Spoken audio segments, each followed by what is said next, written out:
அப்போ ஒவ்வொரு வாரமும் நம்ம சொல்லுவோம், சபை ஒரு பில்டிங் இல்லை, சபை ஒரு குடும்பம். சொல்லுங்க, சபை பில்டிங் அல்ல, அது ஒரு குடும்பம். Search is not a building, search is a family. அப்போ எப்போ நம்ம சர்ச்சை ஒரு ஃபேமிலி மாதிரியில் ஃபேமிலி அப்படி பார்க்கலாம். உலகத்திலேயே பார்த்தீங்கன்னு சொன்னால் அதிகமாக இங்கிலீஷ் பேசக்கூடிய ஒரு தேசம், ஒரு நாடு அப்படி சொல்லி பார்த்தீங்கன்னு சொன்னால் அது இந்தியாவை தான். இன்ஃபேக்ட் ஒரு ஆர்டிக்கலில் சொன்னாங்க, டைம்ஸ் ஆஃப் இந்தியாவில் ஏறக்குறைய 13 வருஷத்துக்கு முன்னாடி பிரேசிலுக்காண்டி அவங்க இங்கிலீஷ் கற்றுட்டு இருந்தாங்கன்னா எல்லா கால் சென்டருடைய பிஸ்னஸ் எல்லாமே பிரேசில் கண்ட்ரிக்கு போயிருக்கோம். அவங்க அந்த இங்கிலீஷ் கற்றுக்காதனால தான், இந்தியாவுக்கு இங்கிலீஷ் இருக்கிறதுனால தான் எல்லா பிஸ்னஸும் இங்கே வந்திருக்காங்க. ஒரு விதத்தில் இங்கிலீஷ் ஃபியூச்சராக மாறப்போகுது அப்படின்னு சொல்லி 2040க்குள்ள எல்லா இந்திய பிள்ளைகளும் வில்லேஜிலேருந்து பிடிச்சி எல்லா பிள்ளைகளும் அவங்க அதிகமாக எதை பேசுவாங்க. அதனால முடிஞ்ச அளவுக்கு அவங்க வீட்டில் உங்களுடைய மதர் டங் கற்றுக் கொடுக்கணும். ஸோ இந்த காலை வேளையில் நம்ம தேவனுடைய வார்த்தை நம்ம கற்றுக்கொள்ள போகிறோம். இந்தியாவில் அதிகமாக வாழக்கூடிய பாப்புலேஷன் பார்த்தீங்கன்னு சொன்னால் பிள்ளைகள் தான். ஆனால் சர்ச்சுக்குள்ளே இருக்கிற எல்லா ஆக்டிவிட்டி யாருக்குன்னு பார்த்தீங்கன்னா ஃபாஸ்டிங் ப்ரேயர் பிள்ளைங்களுக்கா பெரியவங்களுக்கா? நைட் ப்ரேயர் பிள்ளைங்களுக்கா பெரியவங்களுக்கா? பைபிள் ஸ்டடி பெரியவங்களுக்கா சின்னவங்களுக்கா? சண்டே மார்னிங் உங்களை தொந்தரப்படுத்தாது இருக்கிறதுக்காக எங்க அனுப்பிடுறோம்?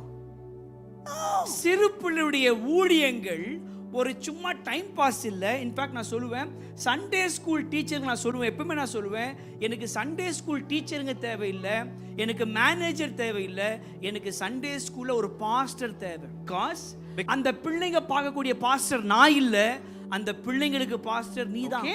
So all the Sunday school teachers, we don't need managers, we need pastors. That's why this Sunday I'm going to preach on a topic called pastoral parenting. சொல்லுங்க, pastoral parenting. You are not a parent first, you are a pastor to your family. நீ உங்க வீட்டுக்கு முதலாவது உன் பிள்ளைக்கு நீ அப்பா அம்மா இல்லை, உன் பிள்ளைக்கு நீ முதலாவதாக பாஸ்டர். எல்லா குடும்பத்திலையும் ஒவ்வொரு பேரண்ட்ஸும் ஒரு பாஸ்டரா இருக்கணும். அப்போ நான் சொல்லிட்டேன், நான் பாஸ்டர் ஆகவேணும் இல்லையோ, என் பிள்ளைக்கு முதல் பாஸ்டர் நான் தாங்க. Job chapter 1 verse 5, we're going to read this together. யோபு 1ஆம் அதிகாரம் வசனங்கள் 5 நம்ம சேர்ந்து வாசிக்கலாம். You can pick up in any language you want to, and I'm going to use a version here. When the days of feasting had completed their cycle, Job would send and consecrate them, rising up early in the morning and offering burnt offerings according to the number of them all. For Job said, perhaps my son have sinned and cursed God in their hearts. Thus Job did continuously. Amen. அப்ப இந்த இடத்துல நீங்க பாத்தீங்கன்னு சொன்னா, யோபனுடைய வாழ்க்கையில அவன் என்ன பண்ணானா, ஒரு சில பழக்கங்களை அவன் பண்ணான். There was a habit that was a patterned habit. So ஒரு பேட்டர்ன் ஆஃப் ஹேபிட்டை இந்த ஜோபனுடைய வாழ்க்கையில வைத்திருந்தார். அதுல ஒரு முக்கியமான ஹேபிட் பார்த்தீங்கன்னு சொன்னா, அவனுடைய பிள்ளைகள் ஏதாவது தேவனுக்கு விரோதமாக பாவம் பண்ணியிருந்தாங்கன்னா அந்த பாவத்துக்காக வழிகளை கொடுப்பார். So Job would always intercede for children's sin. பிள்ளைகள் தேவனுக்கு விரோதமாக பாவம் செய்கின்ற வேளையிலே அவங்களுக்காக ஜெபிக்கிறது உன்னுடைய என்னுடைய கடமை. ப்ளீஸ், உன் பிள்ளை கிறிஸ்தவ குடும்பத்தில் பிறக்கிறதுனால அவன் நல்லவனா இருப்பான் நினைச்சிடாத. நோ, அதனால கிறிஸ்தவ குடும்பத்தில் பிறந்ததுனால உன் பிள்ளை பாலுன்னு யோசிக்காத, அது phenyl. You should become smarter than your children, my friend. You can never be smart enough without knowing all of these technologies. It's not to catch them. அவங்கள பிடிக்கிறதுக்காக இல்லை, ஏன்னா நீ பிடிச்சா இன்னொரு வழி கண்டுபிடிச்சிருவாங்க, அவனுக்கு தெரியும். அப்போ இவ்வளவு இருந்தாலும் நீ ஏன் உன்னுடைய பாதுகாப்பு, it is your responsibility of your children. நீ சொல்ல முடியாது, ஐயா என் பிள்ளை அதை பண்ண, they are prone to do, my friend. It is your responsibility to intercede to God. ரெண்டாவது, யோபனுடைய பேட்டர்ன்ல பாத்தீங்கன்னு சொன்னா, அவன் எந்நேரமும் தேவனை ஆராதனை பண்ணான். உன் பிள்ளைய பார்த்து பைபிள் படி சொன்னா படிக்க மாட்டான். உன் பிள்ளைய பார்த்து ஜெபம் பண்ண அவன் பண்ண மாட்டான். This generation is not a telling generation, this generation is a showing generation. உன் பிள்ளைக்கு நீ படிச்சு காமி அவன் படிப்பான், நீ ஜெபம் பண்ணி காமி அவன் ஜெபம் பண்ணுவான், நீ பண்ணாத விஷயத்தை அவன் பண்ணவே மாட்டாங்க. This is not a telling generation, it's a showing generation. நீ காமிக்கணும். நீ செய்யாத விஷயத்தை அவங்க செய்யவே மாட்டாங்க. Number 1, he interceded for his children's sin. Number 2, he worshiped God. யோபு 1ஆம் அதிகாரம் 22ஆம் வசனம் 3வது பகுதி பார்க்க போறோம். Through all this, Job did not sin, nor did he blame God. மூணாவது விஷயம், அவனுடைய அந்த கதையில படிச்சு பார்த்தீங்கன்னா, முடிஞ்சா நீங்க வீட்டுக்கு போயிட்டு யோபு 1ஆம் அதிகாரம் படிச்சு பார்த்தீங்கன்னா, அவனுக்கு அநேக பிள்ளைகள் இருந்தாங்க ஜோபுக்கு. ஆனா ஒரே நாள்ல எல்லா பிள்ளை செத்து போயிட்டாங்க. யோசிச்சு பாருங்க, ஒரு நாள் வந்துச்சு காலில் ஒரு புள்ள செத்து போன உடனே அடக்கம் பண்ணிட்டு வரான், இன்னொரு புள்ள போச்சு. அடக்கம் பண்ணிட்டு வரான், இன்னொரு புள்ள போச்சு. இப்படி continuous. the whole day of Job was from house to cemetery, was up and down. யோசிச்சு பாருங்க, ஒரு நாளைக்கு எவ்வளவு அடக்கங்கள் அங்க. சாவு வீடு, சாவு வீடு, சாவு வீடு. அதன் மத்தியிலேயும் யோபு 1ஆம் அதிகாரம் 22ஆம் வசனம் சொல்லுது பாருங்க, நீங்க he didn't blame God. தேவன் மீது எந்த ஒரு குறை சொல்லவே இல்லை. அப்ப இங்க யோபனுடைய வாழ்க்கையில எவ்வளவு தவறுகளை செஞ்சாலும் அவன் பிள்ளைகள், number 1, he interceded for children. தன்னுடைய பிள்ளைகளுக்காக ஜெபம் பண்ணான். நம்பர் 2, அவன் எந்நேரமும் ஆண்டவர் ஆராதனை பண்ணிட்டே இருந்தான்.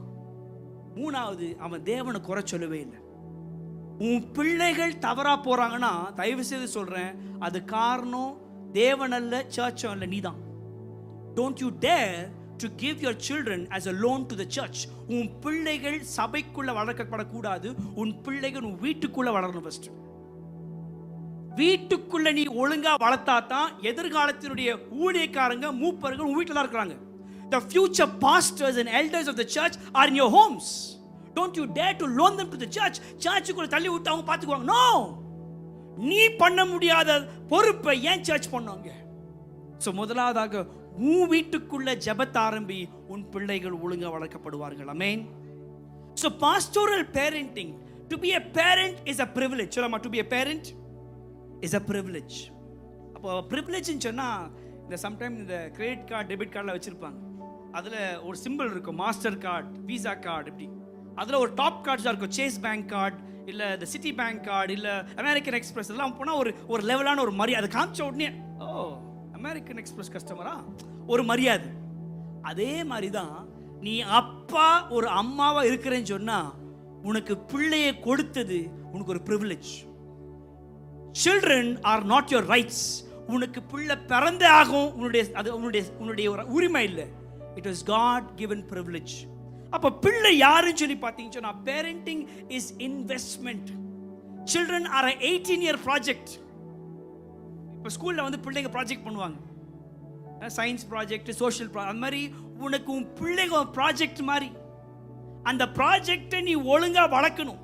Parent is a hard work and a hard work அப்படின்னு சொன்னா, பிள்ளைகளுடைய பெற்றோருடைய இருதயத்திலையும் உழைக்கணும், அவனுடைய கரங்களையும் உழைக்க. It's a hard work and a hard work. பெண் பிள்ளைகளை வச்சிருக்கீங்கன்னு சொன்னா காலையில எழுப்புறது உங்களுடைய கடமை. ஆண் பிள்ளைகளை வச்சிருக்கீங்கன்னு சொன்னா உழைக்க விடுங்க, ஓட விடுங்க, தனியா போக விடுங்க. பிடிச்சு பிடிச்சு பிடிச்சு பிடிச்சு வச்சீங்கன்னு சொன்னா, when a mother controls a son, be ready, the wife will control the son. நீ எப்படி வளர்க்கிறாயோ அப்படிதான் பிள்ளைகள் அவங்களுடைய மேரேஜை வளர்ப்பாங்க. சோ நம்முடைய பிள்ளைகளுக்கு இருக்கிற அழகான ரோல் மாடல் யாரு? நம்முடைய மேரேஜ் தான். Your marriage is a very important thing for God's kingdom. மற்ற சமுதாயத்துக்கு உங்களுடைய பிள்ளைகள் மிக அவசியம். சொல்லுமா, parenting is a hard work. இருதயத்தில் செய்யணும், அப்புறம் உழைக்கணும். அப்ப ஹார்ட்னு சொன்னா நான் 5 விஷயம் சொல்லி முடிக்க விரும்புறேன். Number 1, H stands for hearing God's voice. உன்னுடைய வீடு எப்படி இருக்கணும்னு சொன்னா, எப்பவுமே தேவனுடைய சத்தத்தை கேட்கணும். உன் பிள்ளைக்கு எப்பவுமே சொல்லணும், ட்ரஸ்ட் இன் காட், தேவனுடைய சத்தத்தை கேட்கிற மாதிரி ஒரு வீடா இருக்கணும். உன்னுடைய வீடு தேவனுடைய சத்தத்தை கேட்கிற வீடா. முடிஞ்சா காலையில் எழுந்த உடனேயே ஒரு தேவனுடைய பாடலை போடுங்க. Number 2, E stands for establishing godly rules. உன் வீட்ல ரூல்ஸ் இருக்கணும். அடாவடியான வாழ்க்கை வாழக்கூடாது. You've got some established rules. காலையில் எடுத்த உடனேயே எங்க வீட்டில் வந்து பாட்டு போடுவாங்க. என் வைஃப் எடுத்த உடனே தமிழ் பாட்டு, எங்க லோக்கல் லாங்குவேஜ்ல. I am not against any language. Christian பாட்டுங்க, சினிமா பாட்டுல இல்லை. அப்போ கிறிஸ்டியன் பாட்டு மார்னிங் போட்ட உடனே that is a rule for our house. அப்போ உன்னுடைய வீட்டுக்குள்ளாக what are your rules? Godly rules. Number 1, hearing God's voice. H. E stands for establishing godly rules. And A stands for appealing to conscience. அப்படின்னு சொன்னா உன் பிள்ளைக்கு எல்லாமே கரெக்டாக சொல்லி கொடுக்கணும். டைரக்டா நோ சொல்லாதபடிக்கு அவனை புரிய வச்சு நோ சொன்னா ஒத்துக்குவான். நம்ம என்ன பண்றோம்? எடுத்த உடனே no no. when you start cutting they always have curiosities. அப்போ ஒரு பிள்ளைக்கு நீங்க சொல்ற நேரத்தை இல்லைன்னு சொன்னீங்கன்னா அப்பீல் பண்ணுங்க அவனுடைய கான்சியன்ஸ்க்கு. R means stands for relationship with God, self and others. தேவனோடு உறவு கொள்ளணும், அவனோடு உறவு கொள்ளணும், மற்றவங்களை மதிக்கணும், உறவு கொள்ளணும். அப்போ நல்ல பிள்ளைகளை வளர்க்கிற நேரத்தில் அவனுக்கு தேவனை மதி கற்றுக் கொடுக்கணும். ரெண்டாவது அவனை மதிக்கணும், அவனுக்கு கொடுத்த சரத்தை மதிக்கணும். மூணாவது மற்றவனை மதிக்கணும். இப்போ பெரியவங்க வந்த உடனே இப்போ உட்காந்துட்டு இருப்போம் இப்படி நம்ம இப்படி இப்படி இப்படி இல்லை எங்கள் அப்பாவோ இல்லை மாமனார் யாரோ ஒருத்தர் டக்குன்னு வந்தால் இப்படி வருதா இப்படி அப்படி வரணும். இந்த ஜென்ரேஷன் எப்படி தெரியுமா? நீ வந்தா போ, போனா போ. And I would not blame them. I would just blame the parents. I would not blame them. இப்போ பெரியவங்க வந்தாங்கன்னா பேசிக்கான கர்ட்டசி என்ன பண்ணாங்க? இப்படி இருக்கிறியா, இப்படி ஏஞ்சி என்ன பண்ணாங்க? ஒரு praise the Lord, இல்லை ஒரு வித்தியாசம் ஏதாவது சொல்லு, ஒரு ஸ்மைல் கூடங்க. அதுனா பெருசா நீ இதே உன் பிரின்சிபல் கிட்ட பண்ணுவியா, இதே உன் பாஸ் கிட்ட பண்ணுவியா, இதே உன்னுடைய ஆஃபீஸ் அங்கே என்ன அங்கே தூக்கிடுவானுங்கல்ல, get out of the class சொல்லுவாங்கல்ல. So you need to teach your children. R is for relationship with God, self and others. And T, the last one, is means thankfulness. உன் பிள்ளைக்கு எப்பவுமே தேங்க்யூ சொல்ல கற்றுக் கொடு. எப்பவுமே தேங்க்யூ சொல்லணும். 3 விஷயம் கற்றுக் கொடுக்கணும். Please, sorry and thank you. என்னது சொல்லுங்க? Please, sorry, thank you. நம்ம பிள்ளைங்களுக்கு எப்பவுமே சொல்லணும் ப்ளீஸ் செய்யலாமா. ஒருத்தரை வற்புறுத்த கூடாது. இது அவங்க பொருள், பெண் அவங்கள்ட்ட இருக்கும், பேப்பர் அவங்களுக்கு பிடுங்கிறது. பார்த்துருக்கீங்களா? பாஸ்டர் பேசிட்டே இருப்பாரு, இவங்க சென்டரில் உள்ள பூந்து பாஸ்டர் ஒரு நிமிஷம் நான் பேசுறேன் பாஸ்டர். பார்த்துருக்கீங்களா? அப்போ ரிக்வெஸ்ட் பண்ண என்ன கேட்கணும்? ப்ளீஸ். எமர்ஜென்சி என்ன பண்ணாமங்க சொல்லுங்க ப்ளீஸ். ரெண்டாவது சாரி. தவறுகளை செஞ்சா தைரியமா சாரி சொல்லி முடிச்சிடணும். There is nothing wrong to say sorry. If sorry can turn tables, it's okay for it. What a big deal. இன்னைக்கு சாரி சொல்றது பெரிய விஷயம் ஜனங்களுக்கு. நான் ஏன் சொல்லணும்? மூணாவது தேங்க்யூ.